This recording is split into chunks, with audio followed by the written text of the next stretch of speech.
자, 그 다음에 타이어인데요. 이 차량은 245-45의 18입니다. 제가 제일 좋아하는 규격인데요. 한 190마력 정도 되는 차량은 이 정도의 규격이 제일 적당한 것 같긴 합니다. 사용할 수 있는 타이어의 종류도 많고요. 편평비가 너무 낮고 휠 인치가 너무 커지면 멋있기는 한데 타이어 가격이 너무 비싸지고, 사실 고속주행의 안전성, 코너링은 좋지만 일반 시내 주행에는 또 단점도 있기 때문에 이 정도의 편평비, 이 정도의 휠 사이즈가 제일 적당한 것 같습니다. 타이어는 수입차라고 비쌀 게 아무것도 없죠. 저는 그냥 국산 타이어만 낍니다.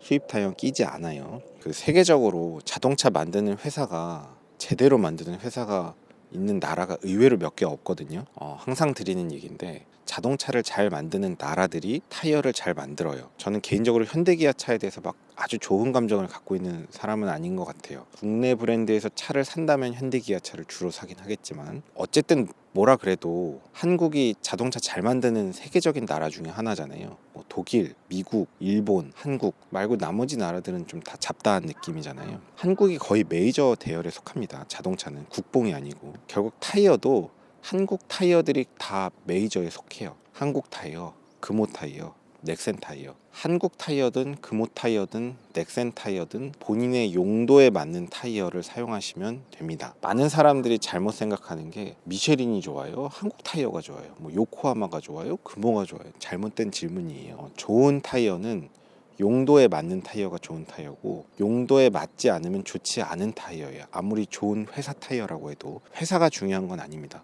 회사는 약간 중요할 수 있지만, 굉장히 막 모터스포츠 정도 가서 정말 극한의 기술들이 적용된다면 좀 차이가 있을지언정, 그냥 이런 일상도로 환경에서는 타이어 브랜드를 너무 중요시 생각하지 말고 본인의 용도에 맞는 타이어. 저는 사계절 타이어를 좋아하고, 여러 이유에서 수입 타이어를 굳이 낄 필요 없다고 생각하는 사람이고, 비싼 돈 주고.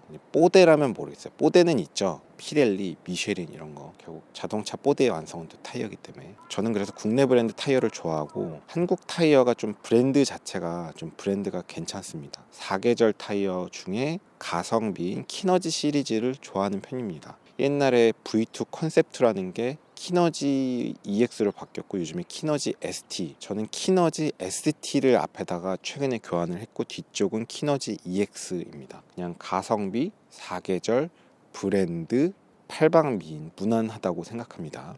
타이어 가격은 10만원대 초반인데, 뭐 수입차라고 해서 타이어가 비쌀 이유는 없죠. 특이하게 깜빡이가 망가진 적이 있어요. 깜빡이가 뭐 작동을 안 하던가 뭐 그렇게 망가졌는데, 그런 게 좀 골치 아픕니다. 전기 계통은 이게 좀 망가지면 좀 찾기가 좀 애매할 것 같아요. 정확하게 진단을 잘 하면은 그것만 딱 갈면 되는데, 그게 좀 어려워서 막 2중 3중으로 중복 정비가 될까봐 그냥 센터에 들어갔고, 센터에서 뭐 별 무리 없이 정비를 했고, 당시에 70만원 정도 냈던 걸로 기억을 합니다. 그런 적이 한 번 있었고, 그 다음에 이 차량은 배터리가 트렁크에 들어가 있습니다. 트렁크 바닥에 배터리 교환을 하는데, AGM 배터리가 장착되어 있는데, 저는 스탑앤고 기능을 쓰지 않기 때문에 AGM 배터리는 고려하지 않았고요.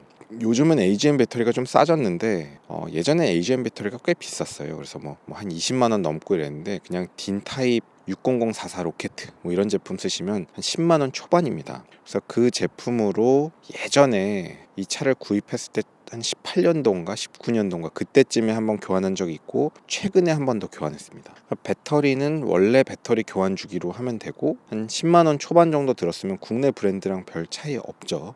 스탑앤고를 쓰면 AGM을 써야 되고, 스탑앤고를 안 쓰면 AGM을 안 해도 상관없습니다. 어떤 분들이 잘 모르고 뭐 BMW는 전기가 민감하고 이상한 얘기 하시는데, 제가 그래도 뭐 나름 전작가 출신인데 저는 무슨 말씀인지 알아들을 수가 없습니다. 이 차가 에어컨이 한번 문제가 있었는데요. 그때 사실 솔직히 좀 가슴 철렁했는데, 에어컨이 안 나오니까 이게 좀 정비 비용도 많이 나올 것 같고, 그 진단도 좀 어렵고 그렇더라고요. 당시에 저는 이제 히터밸브라고 보고, 히터밸브라는 부품을 들고 광진구 자양동에 있는 건대병원 근처인데 차악한 모터스라는 곳으로 갔습니다. 지금도 저희 부모님은 그쪽으로 차량을 정비하러 가시고, 나중에 또 소개시켜 드리고 싶은데, 저는 히터밸브라고 생각하고 히터밸브를 사들고 정비하러 갔는데, 그걸 교환을 했는데 문제가 없었어요.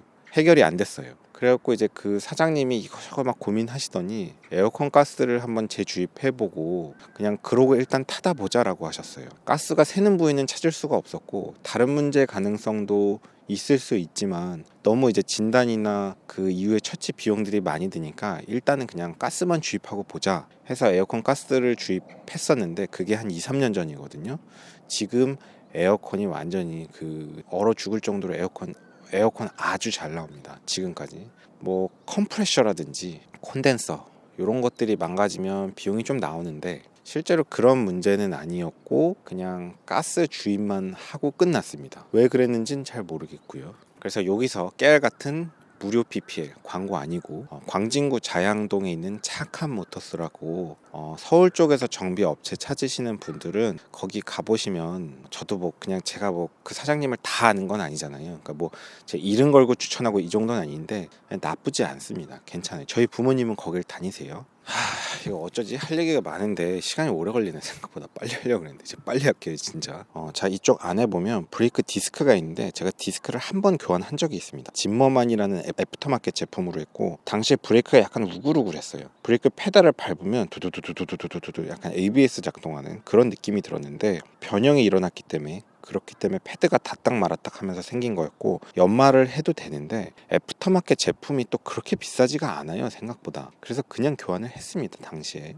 그래서 지금은 그런 문제 없이 쓰고 있고 브레이크 패드는 제가 한번 교환을 했습니다. 저는 램사라는 제품을 썼고 램사가 제일 싸서 했는데 보통 브레이크 패드는 순정도 있지만 순정할 필요가 없고 BMW가 브레이크 패드 만들고 있지 않죠. 뭐 ATE, 브렘보 또 뭐 하나 있는데 생각이 안 나네 갑자기. 그런 애프터마켓 브레이크 패드 구입하시면 됩니다. 그러면 국산차보단 비싸지만 터무니없이 비싸진 않아요. 브레이크 패드 교환할 때 브레이크 센서도 교환하는데 그 브레이크 센서는 브레이크 패드가 다 닫았을 때 센서의 줄이 끊어지면서 브레이크 패드가 닫았다는 걸 알리는 그런 방식인데 애프터마켓 중에서 제일 싼 거 쓰시면 됩니다. 별것도 아닌 부품이니까요. 리어 쪽 브레이크 패드는 제가 교환한 적이 없는데요. 자동차는 리어 쪽은 브레이크를 많이 관여하지 않습니다. 대충 비율로 치면 20% 내지 30% 정도. 뒤쪽 브레이크는 보통 이제 거드는 수준이라서 제가 패드를 교환한 적은 없는데 조금 달아간다고 해서 다음번에 언제 심심할 때 한번 교환할 생각입니다. 그래서 브레이크 액을 교환할 때 뒤쪽 패드를 같이 교환하려고 생각하고 있습니다. 그래서 이 차 이제 뭐 불나지 않냐? 뭐 이런 얘기 하시는 분들 계신데 이 차는 그 리콜 대상도 아니었어요. 그러니까 불이 난다고 BMW에서 결함이 있다고 보는 차종들은 리콜이 됐고 이 차는 리콜 대상이 아닙니다. 자꾸 불자동차라고 하시는 분이 있는데 이 차는 불 나는 걸로 지금 적용되어 있는 차는 아니에요. 저는 뭐 신경도 안 쓰고 있습니다. 그 다음에 이제 흡기 클리닝 뭐 DPF 클리닝 이런 건데 좀 민감한 얘기라서 제가 말을 좀 아끼고 싶은데 저는 흡기 클리닝은 한번 해본 적이 있어요. 그 당시에 막 자꾸 불난다 그래가지고 그냥 한번 사실 좀 해봤었는데 다시 한다면 안 할 거고 앞으로도 계획 없습니다. 흡기 클리닝, DPF 클리닝은 저는 계획은 없습니다. 근거는 제조사에서 권하지 않기 때문에. 너 확실히 아냐? 전 잘 몰라요. 근데 제조사가 확실히 알 거고 제조사는 권하지 않아서 꼭 할 필요가 있다고 생각하진 않습니다. 그리고 모든 거는 자꾸 건드리지 않을 수 있으면 안 건드리는 게 나쁘지 않거든요. 자꾸 건드리면 볼트가 남아요. 뭐 흡기 클리닝, DPF 클리닝 저는 할 생각 없습니다. 그 외에 몇 가지 간략하게 좀 얘기할게요. 아까 그 겉벨트 교환하고 이럴 때 보통 뭐 워터펌프, 제네레이터, 서모스탯 뭐 이렇게 같이 교환하는 그런 것들이 있어요. 근데 이제 그런 거 예방 정비 하지 않습니다. 예방 정비라는 건 좀 끝이 없거든요. 차가 이제 댐퍼 플리도 한번 교환해야 될 때가 됐고 뭐 브레이크 액도 해야 되고 뒤에 패드도 교환해야 되고 뭐 할 것들이 조금 있긴 있는데 그거를 막 너무 다 고치면 끝이 없어요. 그래서 저도 이제 응급실에서 의사로 근무할 때 보면 사람의 기대여명, 퍼포먼스 이런 걸 고려해 갖고 어디까지 진단할 것이냐, 어디까지 치료할 것이냐 이런 계획을 세우거든요. 그러니까 이렇게 13년 됐고 19만 킬로 뛴 차고 이게 지금 중고 시세로 7, 800만 원 할까 말까 할 텐데 이런 차를 막 1000만 원어치 수리할 수는 없잖아요. 뭐 내가 아예 리빌드해서 진짜 10년 이상 더 타겠다면 모르겠지만 이 차의 잔여 수명, 중고차의 가치 뭐 이런 걸 고려해서 그 수준에 맞게 정비를 해야 된단 말이에요. 병원에서 일하다 보면 90세 어르신 건강하게 생활하다 응급실로 잠깐 오셨는데 CT를 찍었더니 우연하게 지금 응급실에 온 거랑 아무 상관없는 뭐 암이 하나 발견됐다, 이런 경우가 있습니다. 그럴 때 이제 보호자분들이랑 충분히 설명드리고 상의를 한 다음에 그 암을 조직 검사를 원래 해야 되지만 하지 않기도 해요. 조직 검사를 해서 무슨 암인지 안다 한들 항암을 할 것도 아니고 뭐 수술을 할 것도 아니면 진단을 뭐하러 하냐, 괜히 왜 바늘 찔러, 이렇게 되거든요. 그러니까 기대 여명 퍼포먼스들을 고려해서 어디까지 진단할 거고 어디까지 치료할 거냐, 또는 치료 방법이 없으면 반대로 진단조차도 필요 없는 상황이 되기도 합니다. 그래서 자동차도 마찬가지인데 그냥 예방 정비를 하기 시작하면 끝도 없고 그걸 다 한다는 건 말이 안 되고요. 그래서 어떤 분들이 뭐 중고차를 매입해서 뭐 수리비가 뭐 몇백만 원 나왔고 몇천만 원 나왔다고 이러시는 분이 있는데, 뭐 정확하게 어떤 경우인지 모르지만 이 견적이라는 게 사실 내기 나름이거든요. 내기 나름이라서 어떤 중고차를 샀는데 뭐 견적이 얼마 나왔다, 이것만 갖고는 사실 판단을 할 수가 없습니다. 도대체 그 차 상태가 어떻고 견적을 어떻게 낸 건지에 따라서 상황은 너무 바뀌니까요. 사람을 비유하기 좀 그렇지만 사람도 응급실에 오면 그 진단도 하기 나름이에요. 검사를 죄다 해서 진단을 다다닥 붙여갖고 이만큼 만들어낼 수도 있는 거고, 사실은 당장 그 연세에 별 문제가 되지 않는, 기대 여명에 당장 크게 문제가 되지 않는 그런 질환은 검사를 할 필요도 진단을 할 필요도 없는 경우들이 있습니다. 그러니까 결국은 어디까지 진단하느냐, 결국은 견적도 내기 나름이기 때문에 뭐 수리비가 뭐 몇백이 나왔고 몇천이 나왔다, 뭐 무슨 상황인지 잘 모르겠습니다. 그 다음엔 별거 없고, 이 본네트 쇼바는 이게 쇼바가 주저앉았고 교환했는데 오래되니까 이제 생기는 문제인데, 현대자동차 팰리세이드 제품이 요거랑 맞더라고요. 어떤 분은 안 맞는다고 하시는데 그게 조금 연식마다 다른 것 같고, 제 차는 팰리세이드 제품 쇼바를 교환해서 현대자동차한테 아주 감사한 마음이고요.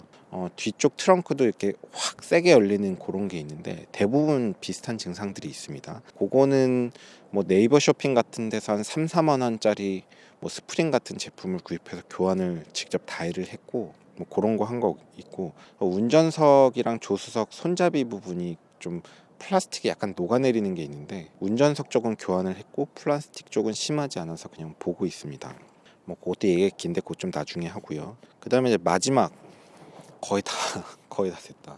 마지막으로 이제 좀 정비를 한다면 할 만한 게 뭐냐면 하체 링크들이에요. 뭐 로우암, 그 현과 하 장치들을 잡고 있는 여러 가지 각종 링크들이 있는데, 그런 링크들에 이제 부신 같은 고무 제품들이 결합돼 있고, 오래되면 그런 관절들이 다 문제가 되고 하체 링크들도 교환의 시기가 오기는 하는데 보통 그런 하체 링크는 문제가 되는 것들만 교환하기도 하는데 이제 보통 센터 수리는 그렇게 될 거고, 근데 보통은 하체 링크는 이제 건드리면 그냥 싹 다 교환해 버리는 게 보통은 좋죠.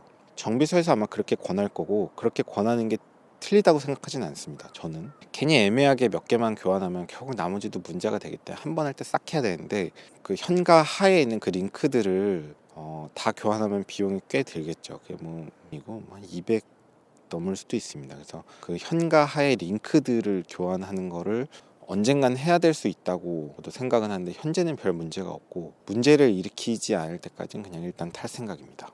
차량에 대해서 할 얘기가 너무 많은데 세세하게 따로 영상을 주제를 내서 좀 짧게 만들게요. BMW 지금 타고 있는 520 디젤이 진짜 되게 좋거든요. 막 욕하는 사람 제 조수석에 태우고, 아니 한번 운전 해보시라고 하면 고속도로 가면 깜짝 놀라실 겁니다. 생각보다 되게 좋다, 되게 조용하다, 되게 잘 나간다 라고 하실 겁니다. 뭐 이거보다 더 잘 나가는 차가 있지만 그래도 이 정도 나가면 고속도로 나가서 밟아보시면 꽤 잘 나간다고 느낄 정도이고, 생각보다 굉장히 조용합니다. 고속도로 가면 막 밟아도 고속도로에서 연비 막 밟아도 18 이하로 떨어뜨리기가 어렵습니다. 그냥 주행하면 한 20km 정도 찍고요.